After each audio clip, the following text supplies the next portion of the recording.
قرآن پاک کہتا ہے وَلَا تَلْبِسُوا الْحَقَّ بِالْبَاطِلِ، حق اور باطل کو گڑمڑ مت کیجیے۔ ظاہر ہے کہ قرآن کی بہت سی آیات ہیں، خاص پس منظر میں اتاری گئی ہیں، لیکن الفاظ قرآنی کا جو عموم ہوتا ہے وہ عموم ظاہر ہے اصول یہ ہے کہ ان العبرۃ بعموم اللفظ لا بخصوص السبب۔ تو ولا تلبسوا الحق بالباطل، یہ حکم دیا جا رہا ہے حق اور باطل کو گڑمڑ مت کیجیے۔ یہ حکم دیا جا رہا ہے لا یغتب بعضکم بعضا، کوئی کسی کی غیبت نہ کرے۔ یہ حکم دیا جا رہا ہے ولا تقف ما لیس لک بہ علم، جس چیز کا آپ کو علم نہ ہو اس کے پیچھے مت پڑیے۔ جائزہ لیجئے، اپنی مجلسوں کا جائزہ لیجئے، اپنی محفلوں کا جائزہ لیجئے، اپنی نشست و برخاست کا جائزہ لیجئے، اپنی تحریروں کا جائزہ لیجئے، اپنی سوشل میڈیائی گروپوں کا جائزہ لیجئے۔ قسم بخدا کہتا ہوں اس وقت سب سے زیادہ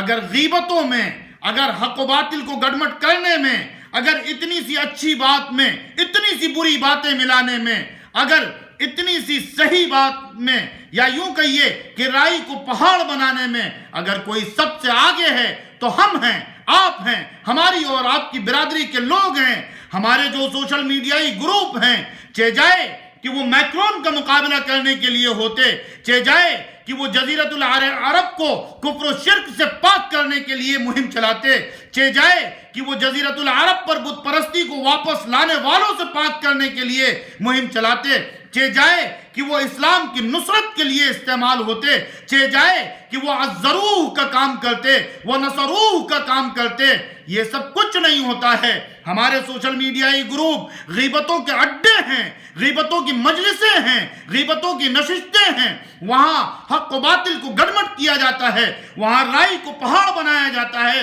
وہاں اتہامات لگائے جاتے ہیں، وہاں تہمتیں لگائی جاتی ہیں، وہاں پگڑیاں اچھالی جاتی ہیں۔ ہمارا موبائل ہے، ہماری انگلیاں ہیں، ہم تمہاری عزت سے کھیلیں گے، ہم تمہاری پگڑیاں اچھالیں گے، تم ہماری عزت سے کھیلو، تم ہماری پگڑیاں اچھالو۔ بھول جاتے ہیں کہ حضور پاک علیہ السلام نے فرمایا کہ جو کسی مومن کی ستاری کرے گا اس دنیا میں، اللہ بروز قیامت بروز حشر اس کی ستاری فرمائے گا۔ یہ حدیثیں کس کے لیے، یہ آیات کس کے لیے، یہ اخلاقیات کس کے لیے، یہ تعلیمات کس کے لیے؟ آپ کا اپنا حال یہ ہے، اور آپ دنیا سے شکوہ کرتے ہیں کہ دنیا سیرت سے واقف نہیں۔ دنیا سیرت سے واقف ہے، سیرت کی انقلابیت سے واقف ہے،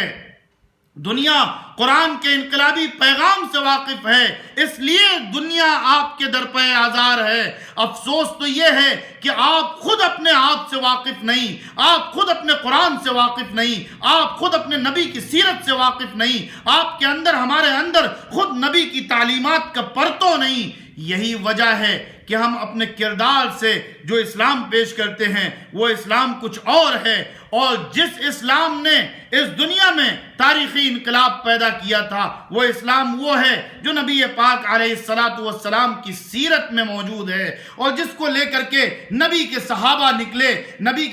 نکلے، نبی نے ان کو حکم دیا بشرو، وہ بشارتیں بانٹتے رہے، خوشخبریاں بانٹتے رہے۔ نبی نے ان کو حکم دیا وَلَا تُنَفِّرُوا، نفرتیں مت بانٹنا، نفرتیں مت پیدا کرنا۔ تو وہ اپنے اخلاق سے، اپنے کردار سے دل جیتتے رہے، خوشخبریاں سناتے رہے، بشارتیں سناتے رہے، لوگوں کو گلے لگاتے رہے، لوگوں سے ملتے رہے، لوگوں سے جلتے رہے، لوگوں میں ملتے رہے، مظلوموں کی مدد کرتے رہے، اور دوسروں کی تکلیفوں کو اپنے اوپر لیتے رہے، اور اس طرح سے لوگوں کی خیر خواہی کرتے رہے کہ لوگ ان کے دامن میں آتے چلے گئے۔ پھر وہ دور آیا جس دور کے بارے میں بشارت دی گئی تھی، اور پھر قرآن مجید نے اس کا نقشہ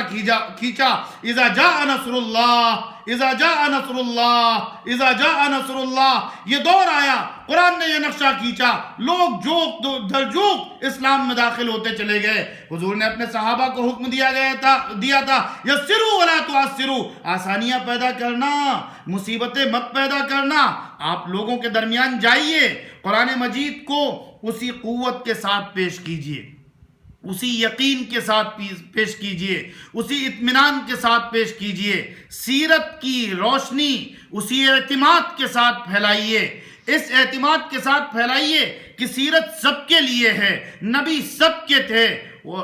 قرآن مجید میں صاف یہ بات ارشاد فرما دی گئی، وَمَا أَرْسَلْنَاكَ إِلَّا رَحْمَةً لِّلْعَالَمِينَ، حضور پاک علیہ السلام کو سب کا نبی بنا کر کے بھیجا گیا۔ قُلْ يَا أَيُّهَا النَّاسُ إِنِّي رَسُولُ اللَّهِ إِلَيْكُمْ جَمِيعًا، اس بات سے لوگوں کو واقف کرائیے، لوگوں کے درمیان یہ بات پیش کیجئے، لیکن اسی اعتماد کے ساتھ، ڈیفنسو پوزیشن میں نہیں، اس اعتماد کے ساتھ کہ هو الذي ارسل رسوله بالهدى ودين الحق ليظهره على الدين كله ولو كره المشركون، اس یقین کامل کے ساتھ نبی کی سیرت کو لوگوں کے سامنے پیش کیجئے، عملاً نبی کے اخلاق پیش کیجئے، نبی کا کردار پیش کیجئے، سیرت کا پرتو پیش کیجئے۔